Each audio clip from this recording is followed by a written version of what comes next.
Hey everybody, Logan here with more news.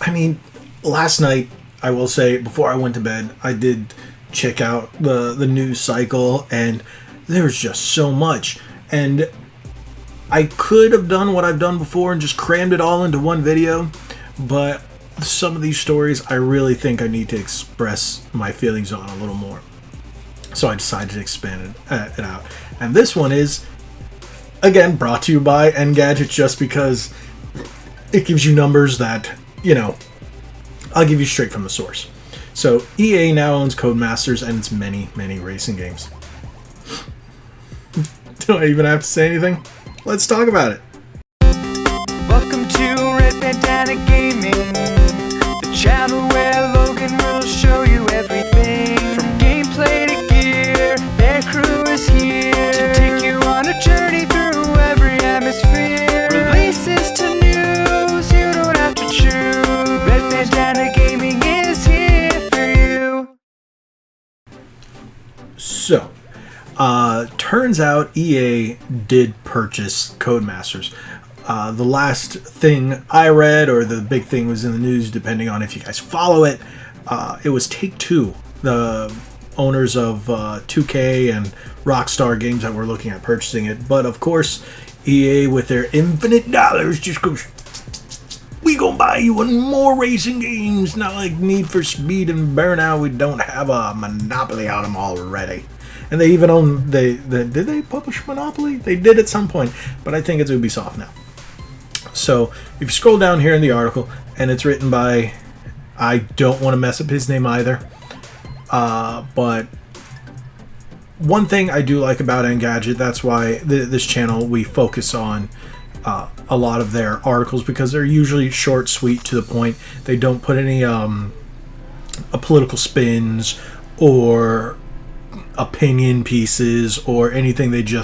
They're more apt to just go, here's the news, here's the facts, here it is. And I love that. I love just old school news, just get it out there. And that's what I try to bring you guys. Just, hey, these games are coming out. Sometimes I'll give you my opinion, but I don't put a spin on it. And I like these outlets that don't put a spin on it, which is really good to me. So if you guys like other news like that, Engadget's a good source. So let's head over and read this. It's official. EA has see, that's what happens when you try to read fast. It's official. EA now has a much larger stake in the racing gaming world. The publisher has completed its $1.2 billion acquisition of Codemasters, soon after shareholders approved this deal, and just a few months after Take-Two's failed attempt. The purchase puts the likes of Dirt and Formula 1 under the same umbrella as Need for Speed and Real Racing. Do people actually play Real Racing? I play Need for Speed, but it's kind of gotten pooey. I don't understand why they didn't put Burnout there, but hey. Of course, but the two companies characterize it as more than just expanding EA's motorsport catalog.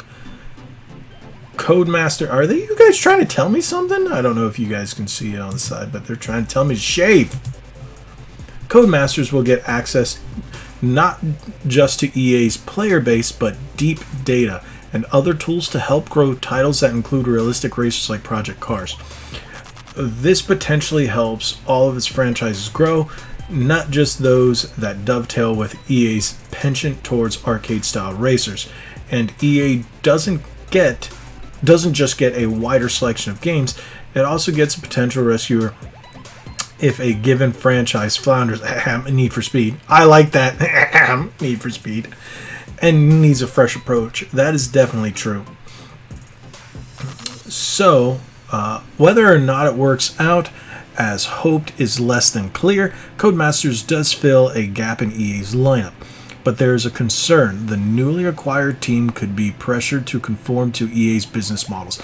That's an issue, such as its like clockwork annual sports games releases, which we all hate because there's no refreshing, but they're not the only ones guilty of that. Looking at you, 2K. There's no denying that EA has a less than stellar history with acquisitions. For that matter, studios like BioWare, Visceral Games, and Origin Systems have either struggled or shut down under EA's tenure, with critics arguing that they gradually lost the talent and focus on that made them special. There are access to stores, okay, so on. Now, this is going to be worrisome. Very good article, straight to the point, by J. Fingus? Sorry, but again, I like it because it's just facts. Just a little bit right at the end, so there's hope that Codemasters can thrive under EA's wing. A little bit of opinion, but it's still just... I like that. I really like what Engadget brings to the table in terms of articles. Oh, let me get that out of the screen. I don't want you guys sitting and staring at that. That's kind of weird. So, yeah. I don't know how I felt about that when I was like, EA just acquiring another studio. I was really hoping that Take-Two could, I guess, grab a hold of them. Because even though Take-Two has Rockstar Games, which is huge, and then the 2K franchise, they don't really have too many racing games. And they could have taken some of those experienced developers, maybe bring them over to the GTA team for advisement or something, or, you know, just to work on the, I guess, the racing or the driving mechanics, because GTA is still pretty good when it comes to driving, but it could be a bit tighter. And that's what I was hoping for, and it would be nice to see Take-Two expand their, I guess, library of titles past simply the 2K Sports. They could put they could put dirt into the 2K Sports franchise, but this worries me. Whenever EA acquires anything, it's look what they did to BioWare. I mean, it just, yeah, all the great game studios they acquired. What was it? One that was Pandemic or something, and I'm trying to remember some of the others back in the day that they acquired that they ended up just, yeah, like, God, that's gonna bother me. But with that being said, it's a little nerving because I did just pick up Dirt 5. It's a solid racer. I was never into the Dirt series, but they would give them away free on Xbox Live, so I played them there. They were pretty cool. I prefer my sim on-road racing, but it's definitely fun to get off-road if you're not playing Horizon or something like that. It's a definite breath of fresh air in terms of racing games. So, and as a big racing fan myself, I'm a big Chevy guy. I love muscle cars. I love the Corvette, Chevy trucks, and GM.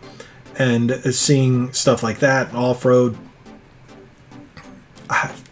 it makes me, it just, but that's my opinion. Some people may love EA. I haven't met anybody that loves EA yet, but there you go. So thank you guys for watching. Tell me what you think. Drop it in the comments below. Hit that subscribe button. Share this video. Let everybody know about this, and let's get some opinions working on this. Let's hear what the gamers have to say about this. Head on over to redbandanagaming.com. Check us out on our socials.